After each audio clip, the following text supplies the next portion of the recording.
Hello bachchan, let's read the question. The question says which of the following statements is correct regarding group 13 elements?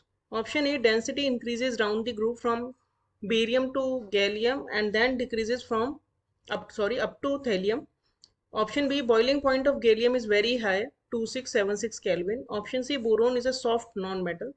Option D, melting point of gallium is very high, 3030 Kelvin. So first of all, let us check the key concept of the question.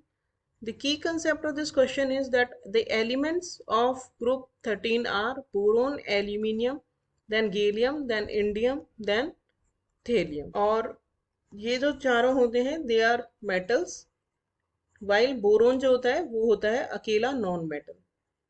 और due to its small size जो boron होता है इसका काफ़ी unusual behaviour होता है as compare to other group members similarities दिखाते हैं प्रॉपर्टीज में, लेकिन बोरोन की प्रॉपर्टीज लिटिल डिफरेंट होती है. अब अगर हम इस क्वेश्चन का स्टेप बाय स्टेप सॉल्यूशन देखें, सारे स्टेटमेंट्स को हम वन बाय वन देखें, तो पहला स्टेटमेंट हमें दिया है कि डेंसिटी जो है वो बोरोन से गैलियम तक इंक्रीज होती है और उसके बाद थेलियम तक डिक्रीज होती है. लेकिन ये स्टेटमेंट रॉन्ग है, क्योंकि इन केस ऑफ ग्रुप 13 जो डेंसिटी होती है वो down the group continuously increase होती है.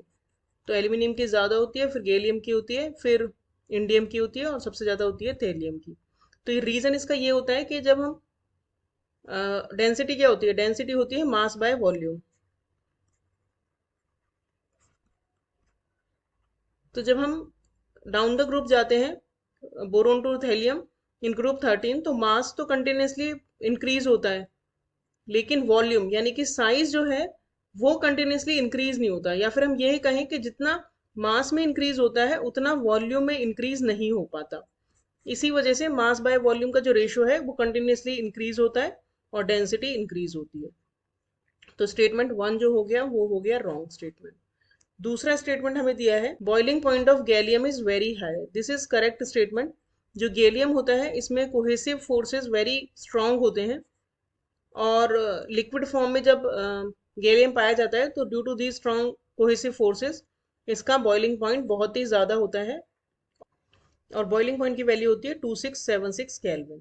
थर्ड स्टेटमेंट हमें दिया है कि boron is a soft non metal.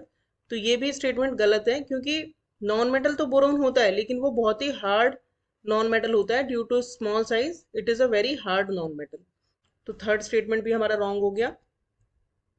और फोर्थ स्टेटमेंट हमारा दिया है कि गैलियम का मेल्टिंग पॉइंट बहुत ज़्यादा होता है. तो this is a wrong statement, क्योंकि गैलियम जो होता है वो उसकी स्ट्रक्चर जो होती है वो काफ़ी अनयूजुअल होती है. इसका जब क्रिस्टल लेटिस बनता है तो जो एक गैलियम मॉलिक्यूल एटम होता है वो क्लोज होता है और बाकी के जो 6 गैलियम एटम्स होते हैं वो थोड़ी दूरी पे पाए जाते हैं. तो generally it behaves like a diatomic molecule. तो इस डायटोमिक मॉलिक्यूल बिहेवियर की वजह से इसका जो मेल्टिंग पॉइंट होता है वो बहुत ही लो होता है. ये होता है approximately 303 kelvin.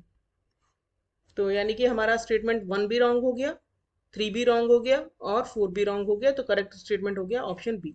Hope you understood the solution well. Thank you.